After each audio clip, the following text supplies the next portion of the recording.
That round of applause is very indicative of the esteem in which you're held, Matt, as an author, so I'm delighted to be chairing this session. Good afternoon, ladies and gentlemen. My name is Allan Little. I'm a journalist and a broadcaster. I'm also the chair of the board of this festival, so it's a privilege to be with you. Welcome to this event. Matt Haig is well known to you. His latest novel is called How to Stop Time. Can I just have a show of hands? I assume most of you have not yet read it, because I don't want to talk about it in a way that spoils the plot. Yeah, okay. So Matt, let's talk a bit first about the book itself. Tell me about the main character, Tom Hazard. Who is he? Okay, everyone can hear me, can't they? Can everyone hear me above the tempest? Are we going to fly away? Tom Hazard is an old man. He's 439 years old, but he doesn't look his age. He looks 41 years old, and he's got a condition called anageria, where you age, but you just age on a different kind of time frame. So he's aging really slowly. At about 1/15 or 1/16 Yes. the speed of normal. So 15 years go by and he's only aged a year. Why did that intrigue you? I don't know. I think all my books, basically, everything I've ever written, and why I write, it came from my 20s, my experience of sort of getting over a few sort of mental problems with depression and anxiety, and there's nothing like having a little spell of depression or serious anxiety in your life to make you think about time. I was ill fairly continuously for about a 3-year period, and that still feels like half my life. But still, I felt coming out of that like I'd lived for 4 centuries.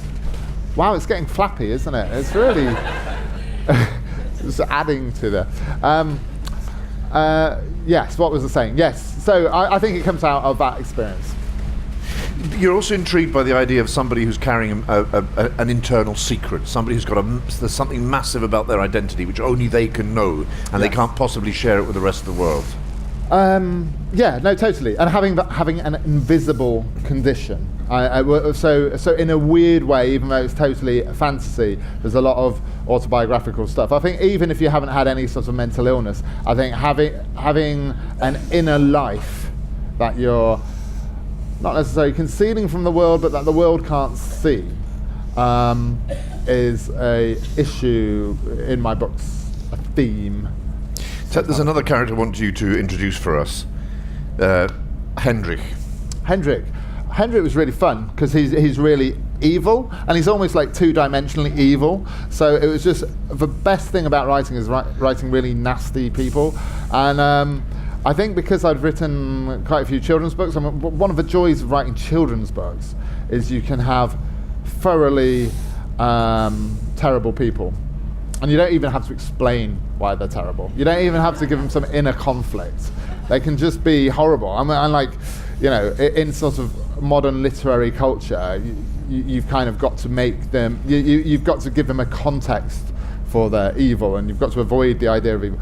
Hendrick possibly didn't start out the way he is, but he's total full-on Bond villain kind of evil, with a very sort of twisted set of moral values about protecting people with this condition, but in the process of protecting them, he's not only endangering them, but he's also perfectly willing to kill mayflies, ordinary human mortal beings, at any given whim. But no, yeah, he was. I mean, a lot of this book I wrote for pleasure, for my own entertainment, and like Hendrick was definitely part of that. It was part of that character, because I'd quite recently wrote Reasons to Stay Alive, and so with the children's books and with this, I wanted to write something to cheer me up. So even though the main character, Tom Hazard, is quite miserable a lot of the time, for me it was quite an enjoy. Even Tom being miserable was quite comforting, because I'm a hypochondriac. So the idea, I always continually worry about dropping down dead in the next few months. So the idea of having a character who's lived for centuries, but actually seeing all the problems with that, was quite therapeutically comforting for my hypochondria. He is, yeah. He is miserable a lot of the time, but he's a nice guy. We like him. Yeah. He's nice in his misery. Yeah. He very charismatic kind of miserable person. But say more about Hendrick. Where do we first meet Hendrick, and what's his purpose in the book? His purpose. Okay, sorry.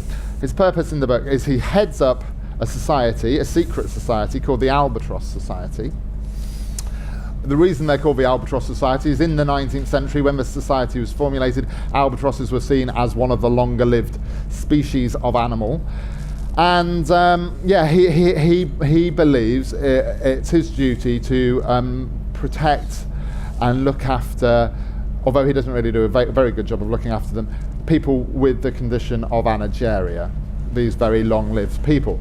And anyone who finds out, any ordinary, normal, mortal human being who finds out about the secret, or is about to find out about the secret, is about to tell someone else about these long-lived people, often ends up as a dead person floating in a river.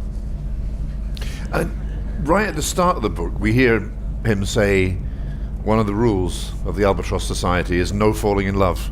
You're not allowed to fall in love if you're one of these albatrosses.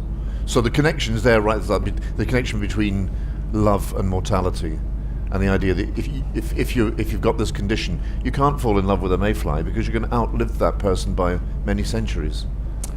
Yeah, and I think we don't even have to live to be 439 years to be worried about love. Love is actually an act of bravery. If you're loving somebody outside of yourself, that's an act of bravery, because you're investing a lot of future emotions, positive and negative, in something outside of yourself. So you're giving up control, and I think it's a terrifying thing, love, because you're then going to potentially either be the person who's lost, or you're going to lose someone.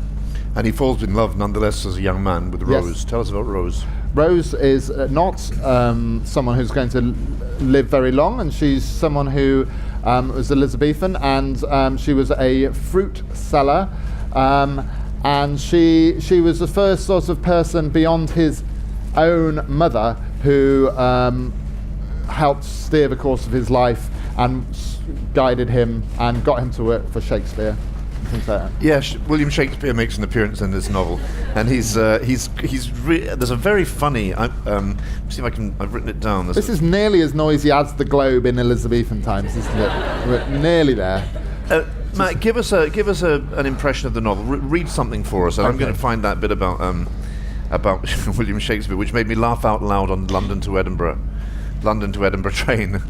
You're going to read? No, you're going to read. Oh, am I? But no, I'll find the Shakespeare. Oh, you find the Shakespeare, yes. You read the bit that... The whole hour would be me finding the page where... One of the best events I saw at Edinburgh was Matt Haig trying to find the page. Right, okay, this is when he sees Dr. Hutchinson. There's lots of famous historical figures in the book. There's some people who aren't so famous who were actual real historical people. Dr. Hutchinson, there was a real Dr. Hutchinson who discovered an illness called progeria, which is a real illness where people age very quickly and you die of old age in your sort of teenage years. And this was first discovered by a London doctor, Dr. Jonathan Hutchinson, in the 1860s, 70s kind of time. And so he as an anageria sufferer has thought it would be the right person to sort of come out to, because he's kind of got the reverse condition where he's aging slowly, but it's not going to plan. So the doctor says to him, "So tell me," he said, reminding me of a question that was still in the air, a question that I knew had to be answered. "How old are you?" So I told him, "I was born on the 3rd of March in the year 1581. I am 271 years old." I expected him to laugh, but he didn't. He stared at me for a long, long time as snow flurries danced busily outside the window, as if to mirror my swirling mind. His eyes widened and he pinched his lower lip between his fingers, and then he said, "Well, there, that settles the matter quite conclusively. Now I can set about and give you a diagnosis." I smiled. This was good. A diagnosis was precisely what I was after. but for proper help, you will need to go to Bethlehem. I remembered passing the place, hearing the dull screams from inside. Bethlehem Hospital, as in Bedlam, the very same. But that's a place for lunatics. It's an asylum, yes, it will give you the help you need. Now, please, I have more appointments today. He nodded to the door. But please, I recommend you visit Bethlehem, it will help with your delusions. The most fashionable philosopher at this time was the German Arthur Schopenhauer, who was still just alive. I had been reading a lot of him, which was probably inadvisable. Reading Schopenhauer when you felt melancholy was like taking off your clothes when you felt cold. But a line of his came back to me. Every man takes the limits of his own field of vision for the limits of the world. I'd thought, in coming to Dr. Hutchinson, I was coming to the man with the broadest field of scientific vision, the one most likely to understand my condition. And having this belief slip away felt like a kind of grief, the death of hope itself. I was beyond every field of vision. I was a kind of invisible man.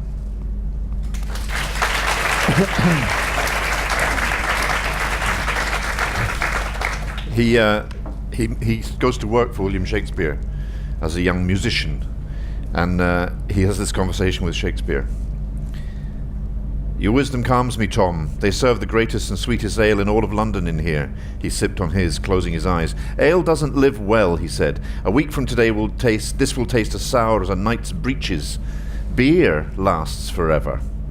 All the hops, they say, causes its immortality. Ale is a more worthy lesson on life. You wait too long, and you will be saying farewell before you say good day. This seems to me to be a celebration of mortality, a sort of celebration of the fact that we're going to die, and the fact that we're going to die makes life all the more worth living. Yes. Well, I quote Emily Dickinson in almost every book I write, but she famously said, that it will never come again is what makes life so sweet, and that's kind of what I believe. And there's a pretentious art history term I always use as well, chiaroscuro, which is an Italian word meaning the contrast of light and shade.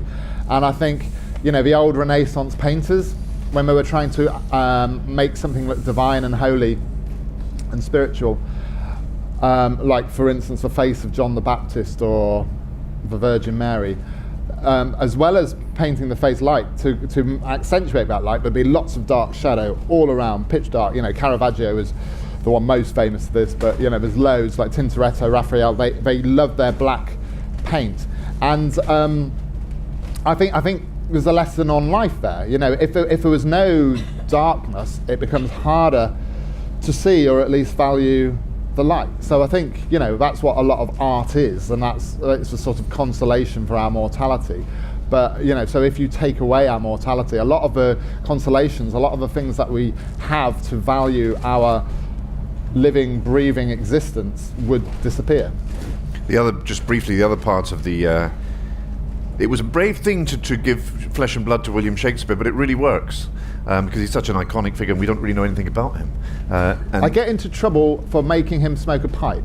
I think it was a Scottish reviewer, said he doubts very much Shakespeare smoked a pipe. But they did actually find a pipe in Shakespeare's garden in Stratford, in his childhood home, and tobacco was around. But they say there wasn't many mentions of Shakespeare smoking in Shakespeare plays. So, but I just went with it. I just thought, I saw him smoking a pipe. It would be fun to have Shakespeare smoking a pipe. He never mentions men with earrings, but he was a man with an earring because he had an earring. So I thought, I'll have him smoking a pipe. Yeah. I don't know why I'm saying that. I've just got issues about this review I had, but I'm just getting it off my chest. I liked him smoking his pipe. It's at the time Shakespeare's writing Julius Caesar. He sucked on his long pipe. I hate writing, he said, through the spiraling smoke. That is the truth of it. But you're very good at it. So, my talent is not worth a pot of ale. It signifies nothing. Naught. To be good at writing is to be good at pulling out your own hair. What use is a talent that pains you? It is a gift that smells to heaven, and it smells of fox shit. You should rather be a whore in the cardinal's hat than be a writer. My quill is my curse. I sensed, caught him on a bad day. That's the line that made me laugh on the London to Edinburgh train. So yeah, there's a lot of the chiaroscuro in this, and you say, for example, at least when you felt pain, you knew when you knew you were still alive. There's a kind of pessimism in the book as well, though, isn't there? I mean, it's full of lines like, "You don't have to be a genius to switch on the news and conclude we probably don't have long." Yeah, that was so fun. I don't know, I can't help pessimism. I wrote a book about Father Christmas, trying to write the happiest book that ever lived. I sent it off to my editor, who's sitting somewhere here, to Francis Bickmore, my editor, and he came back and said, "Why have you made Father Christmas so depressive?" And so I had to, put him on Prozac for the second draft.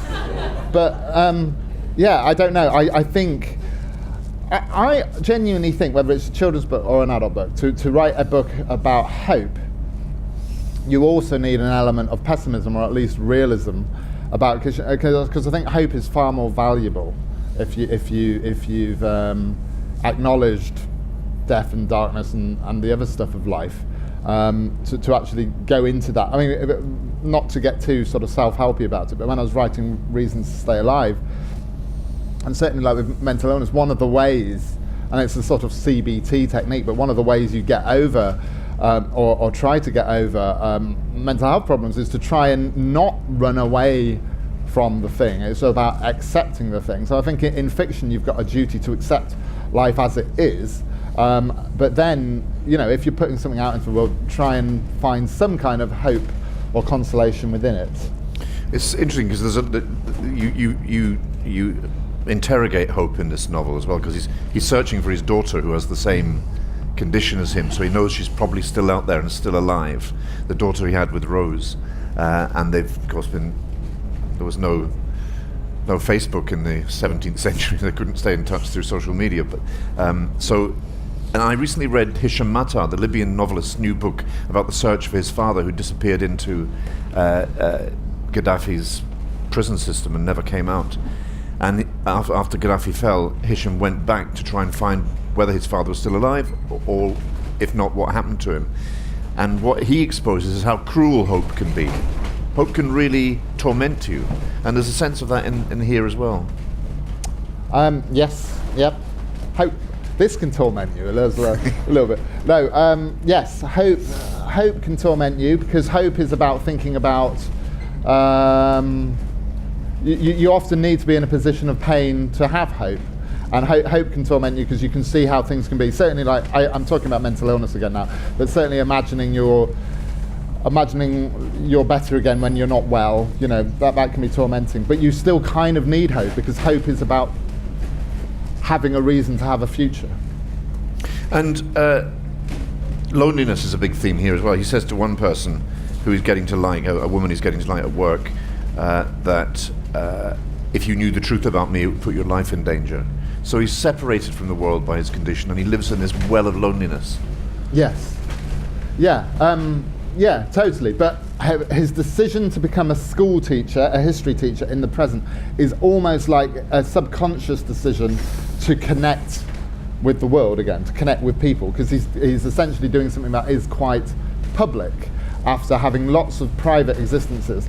And Hendrick, who was able to offer him any job he wanted to do. He could have said, I want to go to Sicily and live on a lemon grove, I could live on the Maldives, I could go anywhere. And he actually chose a school in Tower Hamlets in London, a state school, comprehensive, no one's real idea of heaven or paradise, but he decided after 439 years that he wanted to do something useful in society. So it's kind of like my hymn for teachers as well. And how does the experience at the school affect his life?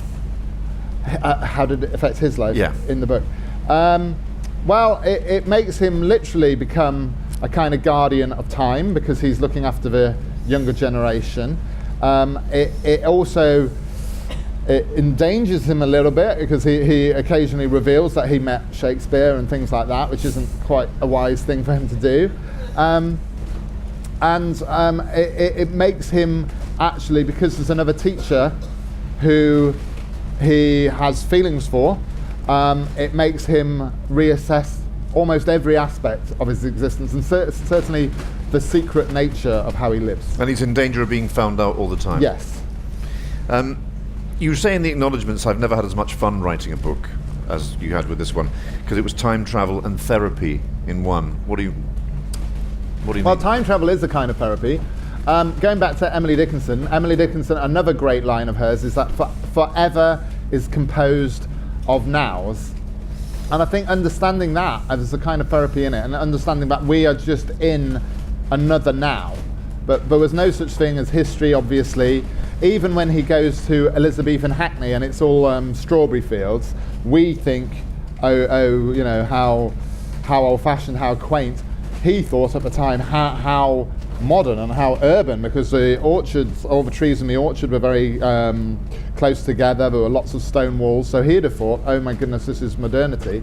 And we're always at that point, but we're just at a future history. So I think, I don't know why that's therapeutic, but I think there's some sort of comfort in just understanding ourselves as not the be-all and end-all, because we do this as a species as well. We do this as a species. I think a lot of our problems and our mental problems and everything come about not about individual arrogance, but our collective arrogance as a species, thinking that we are so important, so intelligent. We've long decided we're the most intelligent species of animal. It's sort of like a given. And yet every intelligence test we have to prove this comes from human beings.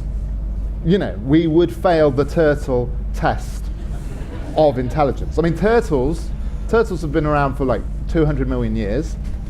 Or not, mate, 100 and...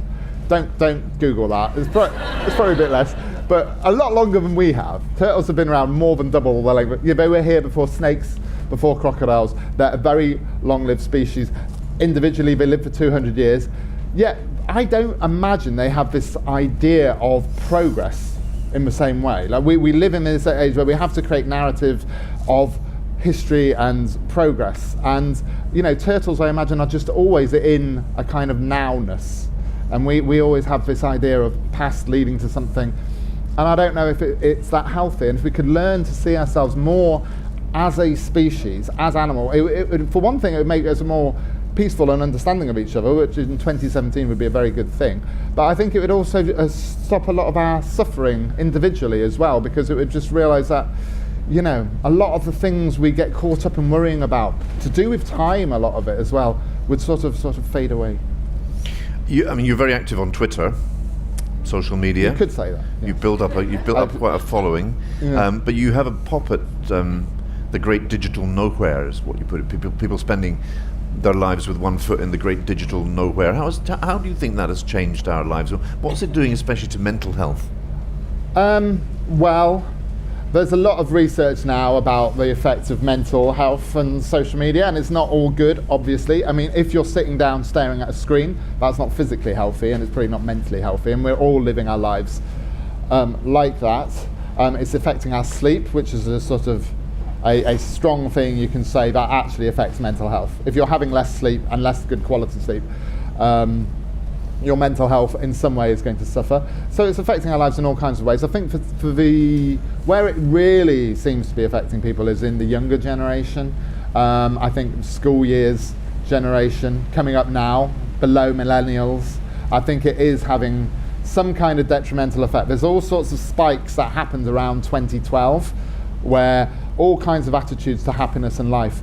And there is a correlation, they don't know which way round it comes, but there's a correlation between excessive screen usage and depression. But whether that's because when you're sort of wanting to withdraw from the world, you go on screens, or whether the screen is actually causing it, I don't know. I think there's massively a lot of great things about social media.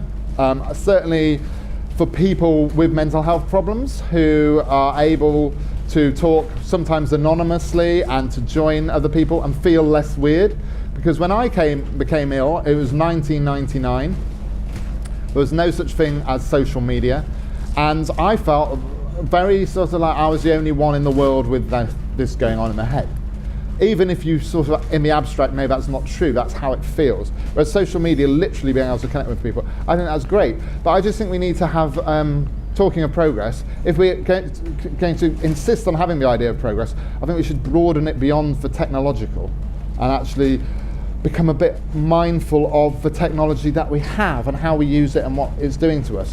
So it's not about not using social media, but we just should be more conscious about what it's doing to us. As we are with our diets, as we are with how we live in terms of our physical health, we need to sort of bridge the mental health and physical health world and realize that our mental health isn't just a freaky thing to do with brain chemistry that we can't do anything about. Because every sort of statistical piece of evidence implies that it fluctuates. It fluctuates not just between genders, but it fluctuates between eras and everything else. And that, as with all health, there are aspects of our world that affect negatively and positively our health. And I think social media at the moment is an area that we need to look at more, because we still don't quite understand, because it's developing so fast. Yeah, you've got to be careful about talking negatively about social media when you're my age, because you sound like an old fogey who's out of touch and wants the world to stop changing. But a doctor friend of mine here in Edinburgh said to me, when you were bullied at school in the 1980s, you were bullied for 6 hours a day and you went home. Now you take the bullying home with you, totally, in your back pocket, in the phone.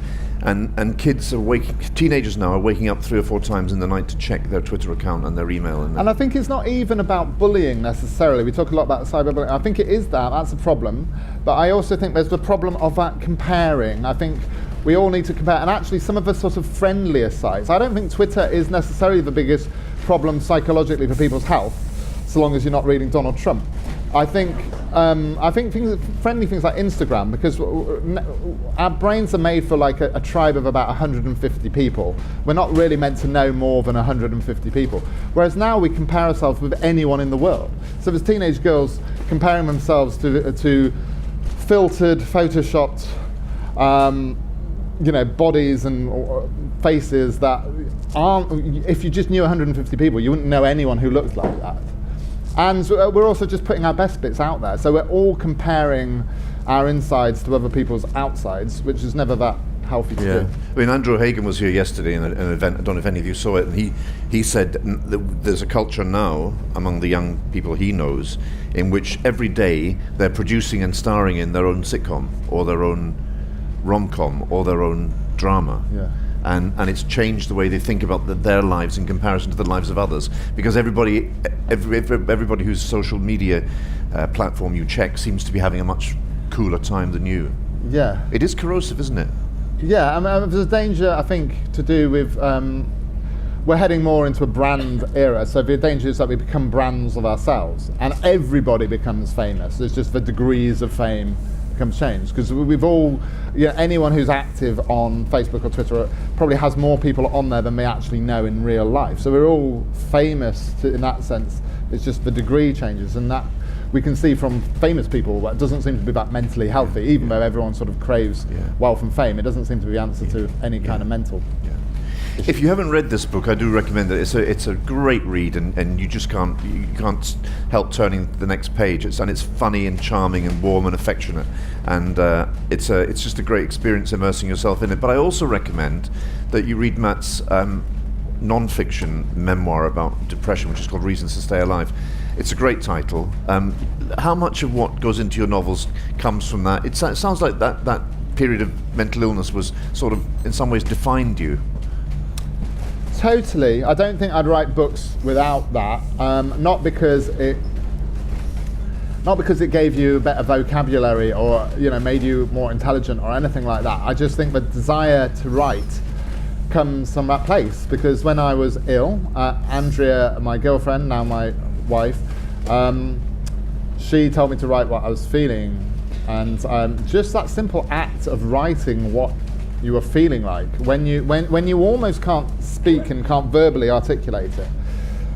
Even if what you write is terrible, and what I wrote was terrible, it was like the lyrics to the worst ever heavy metal song about your head being on fire and all kinds of stuff. But just sort of externalizing whatever problem you have and putting it into words, there's a comfort in it, because language by its nature is a shared thing. So even if no one's seeing your words, by turning it into words, you are somehow extracting something. You are putting it into a system of language that people would understand. So you take you're making the private hell. It might still be a hell, but you're making it slightly less private. And the thing is with mental health, by its nature, is it's totally internal. So even though writers and readers have this reputation for being introverts, I think the act of writing, as with the act of reading, is actually quite a social act. It's kind of like a deep socializing. And when I was writing, it felt like I was letting something out into the world. It was like taking out a kidney stone and putting it out there. Your editor Francis Bickmore gave me a copy and recommended that I read it, and so I read it. It's quite a while ago now, but so I'll get some of the detail wrong. But the condition landed on you very quickly, didn't it? Very suddenly. Yeah. Well, I had what was traditionally, although it's not medically accurate, but I had basically like a nervous breakdown. So I had like a panic attack that didn't stop. You think of a panic attack being like a 10-minute experience where you have to breathe into a brown paper bag and walk around the block a few times and then you calm down and everything's fine again. This wasn't like that at all. It was a panic attack that didn't end. It was a week of sort of my heart pounding, not being able to sleep, and obviously the lack of sleep and everything going on in my body was making everything worse. When things eventually leveled out in terms of the adrenaline or whatever was happening to my body, I was just in this new reality. It was almost like the shock of that experience had caused the depression. So, I sometimes see a lot of overlaps with PTSD, with post-traumatic stress disorder, with a lot of mental illness, because the trauma can actually sometimes come not externally, it can come from the illness. The illness can be traumatizing.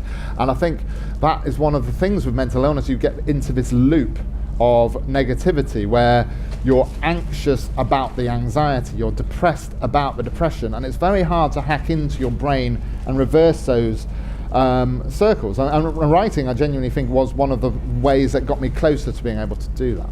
And one of the distinctions between PTSD and what you experience was PTSD in some ways is a normal reaction to an abnormal event, whereas what you experienced was an abnormal reaction to normal life. And in some ways is therefore more mysterious. In some ways they're more mysterious. And I'm currently writing another sort of book about mental health, and what I'm trying to do is look at because I sort of describe, I can't remember where I describe like anxiety as like Jaws without the shark. You're constantly hearing the scary music, but there's no shark. And having a shark is sometimes more easy to deal with because you can escape the shark, you can go on land. You can make decisions about it. You can make decisions about it, and even if it's there in front of you, you know exactly why the fear is there. But I think just because we can't always see the shark, it doesn't mean that there aren't some kind of metaphorical sharks or dangers out there about how we're living. I mean, I love reading evolutionary psychologists who say there's so much about our world that we're not kitted out to prepare with. So there's all these kind of invisible wars of modern life that we're not dealing with, which affect our sleep, affect our social lives, affect our working life, all these unnatural things. I mean, we have all these things which we think of as normal, like time, the measurement of time. I mean, even clocks are relatively recent in human history. When Samuel Pepys in the 1600s went on about his pocket watch and checking his pocket watch, it didn't even have a minute hand. And he was obsessed. I can't remember the date, obviously, but there's a Pepys' diary entry where he's checking his pocket watch all the time, like a smartphone, and he ends up abandoning his pocket watch because it's causing him too much distraction. And that, what was he? Oh, it's 1 o'clock. It's still 1 o'clock. It's sometime near 1 o'clock. So I don't know. I think there's a lot of things about modern life which we take as totally normal, but we can't see how they could stress us out because they've always been part of our natural life. I've known a few people who have suffered PTSD as a result of being in war. And one friend of mine, I was trying to understand his anxiety, and I said, what are you anxious about? And he said, whatever's available. Because it's just it's a completely unfocused, independent creature. You can even be anxious about the fact that there's nothing to be anxious about because you're feeling anxious. And why are you feeling anxious? You're anxious because there's nothing to be anxious. How long did it take you to understand that you were mentally ill? Well, it didn't take me any length of time to realise I was ill when I became ill, because something was very, very clearly wrong, which is why it's so frustrating sometimes when people talk about mental illness as just medicalizing emotion. I'm sure in America there is a degree of that. I'm not denying that could not happen. But when you're seriously mentally ill, even for a short length of time, it's very clear, as it is with serious physical illness, that you're suddenly ill. There's a line when you literally can't do any normal thing, any inverted commas normal thing. You can't. The idea, because I was in Spain at the time, the idea of going to the airport was like crossing the Himalayas. I mean, doing anything on my own was just like suddenly impossible. It was like walking over hot coals. So, the idea that which some people still have, that it's not illness, is just so irresponsible. Even if everything is caused by external things, lung cancer is still illness if it's caused by smoking. I don't even get why that's a thing. But so it was very sudden, very instant. As to getting the right label to what I had, that took some time. But I knew straight away I was ill. I eventually got diagnosed with panic disorder, which led into sort of generalized anxiety and depression. That's the current labels. In another 100 years, it'll be something else. But yeah, I mean, it was definitely illness. One of the difficult things as well is because of what you just indicated, that some people don't accept that it's an illness at all, and that they impose upon it a kind of moral dimension that it doesn't deserve. It's a lack of moral fibre. You should just pull yourself together. That's hard to cope with, isn't it? No, totally. And I think this is one of the reasons we're still terrible at talking about it, is because we treat it as different to physical illness. I mean, again, I don't really see the divide. You can have a physical illness can have mental symptoms. For instance, if you've got a very heavy fever, you can hallucinate, which is a symptom of psychosis.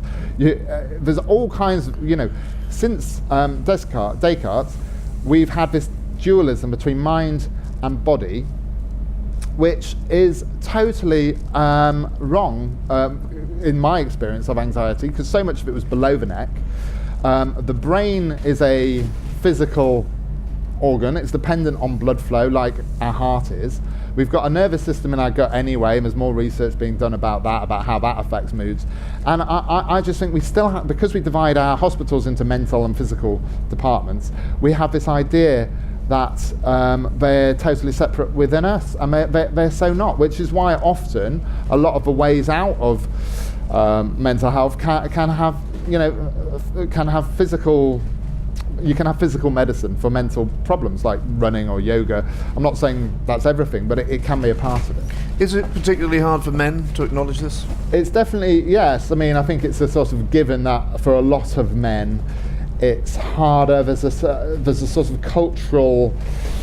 There's two reasons why I think it's a little bit harder for men culturally. I think partly because of social expectations of what a man is. The idea of manning up, being, because even though we live in a world of male privilege and patriarchy and all of that, what comes with that is the idea that men have to be strong, successful winners, and that everything else, any vulnerability, is weakness. And I think so emotionally, even though socially we've got all kinds of advantages, I think there's a slight emotional handicap that certain men have. And also I think men, for whatever reason, maybe that's part of it, but men seem to be less good at recognizing it in themselves and will self-medicate more. And depression often comes out in other forms like anger and stuff. In forms like addiction or anger where sympathy suddenly becomes hard because they're doing destructive things. So it's hard to sympathize with someone who's doing, an addict or, stealing for a drug addiction or whatever it is. So. It's an important book. When I read it, I was very moved by it, and I thought what you'd done was give a gift, actually, to future generations, and in granting permission to acknowledge, granting permission to, especially to men, to acknowledge their own vulnerability and their own frailty, and to seek help when they need it. And I imagine that's a book that's changed people's lives. I hope so, and thanks for saying that. But I mean, basically, I just wanted to write something that, I probably would have been a bit more scared about writing it if I'd have known quite a lot of people were going to read it, because I sort of saw it as a side project. And there were times, even since it's been published, where I'd sort of press a button and not have written it. Yeah. Because, there was a patch where I had anxiety last year. I thought, oh no, I'm a fraud. I've written this book about how to solve your life, and I'm here having a panic attack in my living room, and dealing with like a lot of emails from people, and a lot of people in very vulnerable situations. And I thought, oh my God, I'm responsible for these people. But now I've got a little bit of a breathing space, and I can step back from it. I don't think it's the best written book I've done or anything like that, but it's probably the one I would, if there was only one book that was published, it would be that, because it's been useful to people, and it's nice as a writer, whereas normally you're very self-indulgent and it's just all about yourself, to feel like you've done something useful and proper. It is. I mean, when Francis gave it to me, I thought, I don't want to read a book about depression. How depressing is that? But it's not. It's the opposite, and it feels like being pulled along by a locomotive, and it's a very uplifting book, and it's also quite funny. I mean, you're quite a funny guy. Quite. You get emphasis on quite in italics. He gets humour into anxiety and depression, which is very uplifting, really. I want to open it up to the audience now. I've kind of yes. Can we have the house lights up? Because we can't see. There's a microphone cut on its way.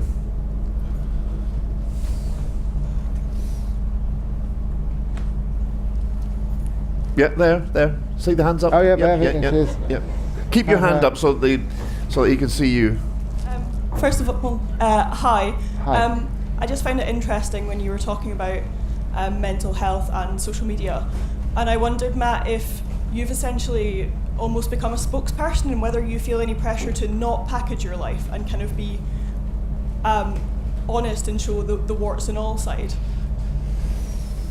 Yeah, I just feel like I can't help but be like that. I'm sort of like I can't remember what I said the other day, but someone said, oh, you shouldn't say that, you've got to be careful because you've got a platform. And that scares the life out of me, because I'm such an irresponsible person who just like tweets what's ever in my mind at that time. And I think there's something about me, especially in the age of Donald Trump, it's almost like a civic duty to swear and call him names. I don't know. I suppose so.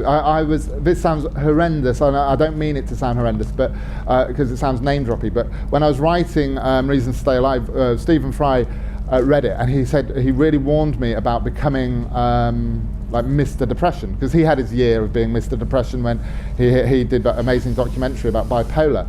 And and Stephen Fry is obviously the ultimate Renaissance man who does so many stuff, but he still felt he was considered Mr. Depression, and I definitely felt that very strongly. And I think one of the reasons why I wrote about, even though he was depressed, I wrote about Father Christmas, was because I didn't want to be forever talking like I'm having therapy, which I end up doing a lot. But So I think so, because I genuinely believe part of talking about depression is talking about how it shouldn't define you or your life, even if it defines a moment in your life. I think it's not a judgment on you or anyone around you having an illness, any illness. Even if there were external factors for that illness, it's still illness, and we don't do that with physical illness. Even if, we don't say, we don't judge people for not having walked every time they caught a bus, because and that affected their physical health. And yet we do with mental health have a lot of judgment. Yes. Hi, I'm a psychologist. We have another event earlier this week about how writing and reading can be used to empower and help people with mental health problem. Not in the sense of writing a sort of memoir or this is like how to cope with things sort of thing, but it's a personal experience account.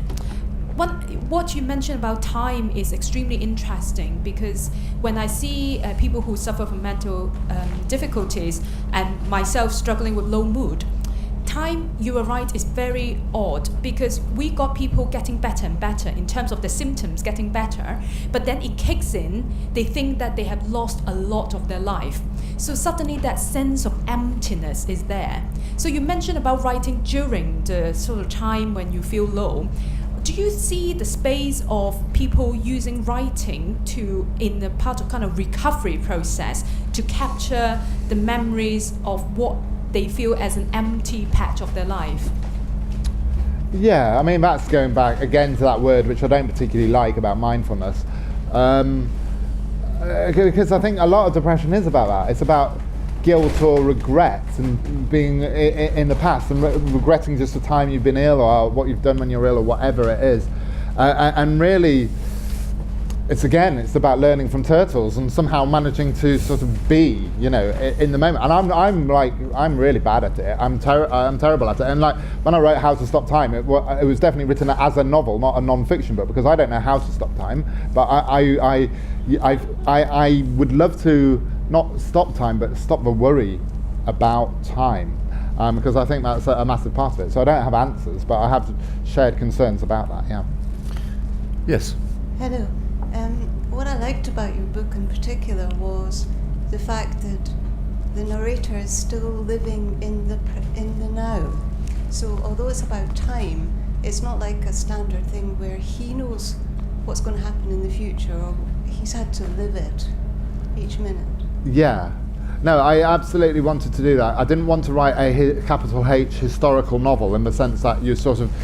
There's people who do it very, very well, but I don't think I would have been able to do it well, where you can literally sort of create the voice of a whole age. I definitely wanted it to be a present book, a now book about history.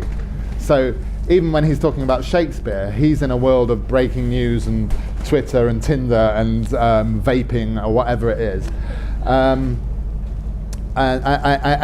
to have that, because I think that was one of the points I was trying to make about how history is the present and how every little piece of history somehow is intertwined within the present moment. Just how quantum scientists can see a grain of sand and see the whole universe in that grain of sand. I think every little grain of time contains every other grain of time.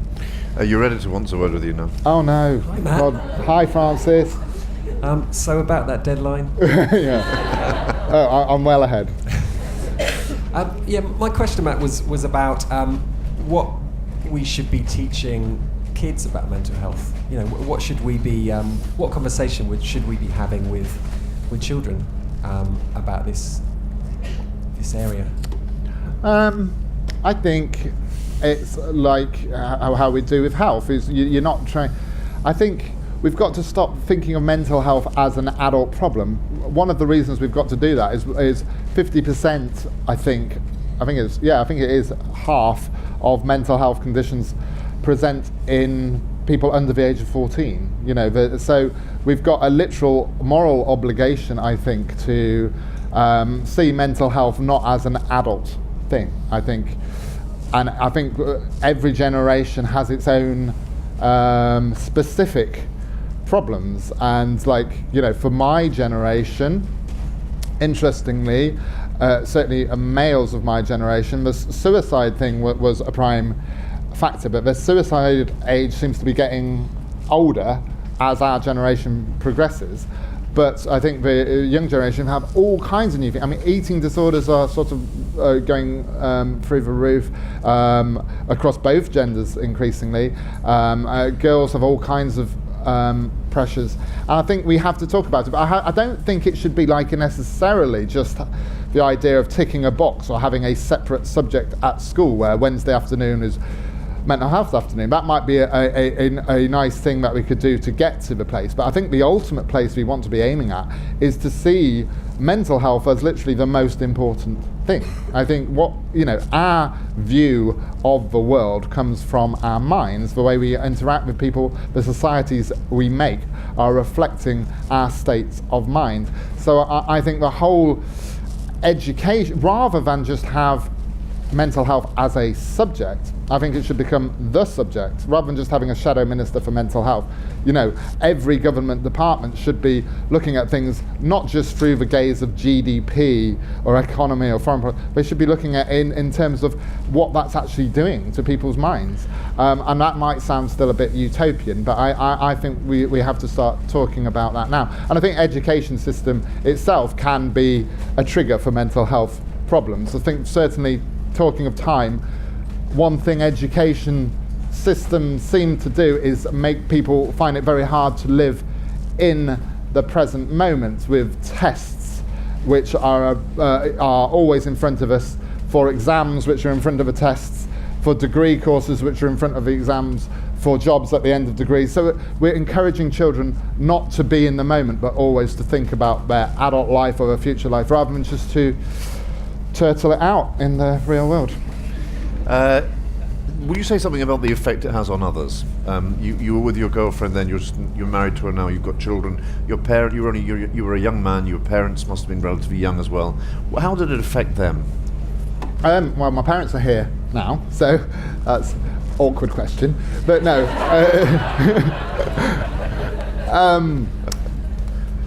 I think we're totally fine about it.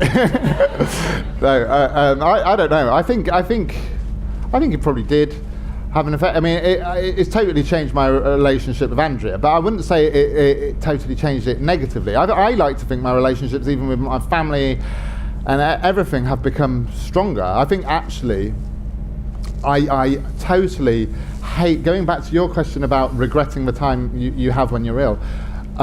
When I'm well, when I'm feeling okay, I'm so thankful for having had the experience, because up until the age of 24, I don't think I was very mindful. I used to drink a lot, and I used to like try and escape, problems or whatever. And I think I much more appreciate people, partners, parents, family, children, whatever, more for having it and being a bit more mindful about people. I mean, I can't speak for them, but I think I've got closer relationships with the people.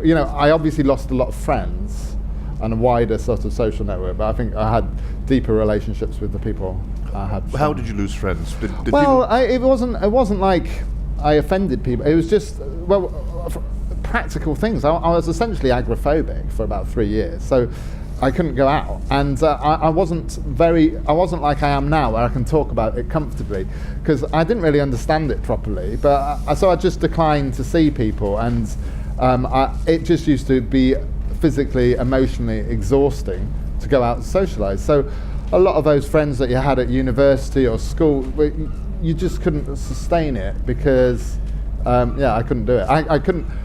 And being a male and being teetotal and things like that, that's also a slight impairment, but literally not being able to leave your house doesn't help your social life, especially before social media. Yeah. So you literally were on your own. And what's it like when you begin to think you're out the other side? What's it like? It's wonderful, but frightening, because you're constantly worried that you're not going. I think true recovery is about not being petrified of becoming ill again, because that's one of the hardest things.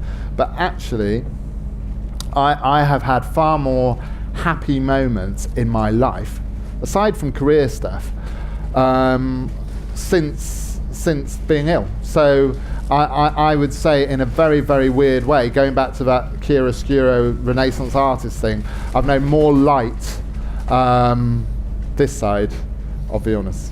Because you recognise the light, you acknowledge the light, because of the darkness that fringes it. Yeah. Any other questions? Yes. Hi there, Matt. Hi. You say you set out to write a book that you would enjoy writing with the latest book.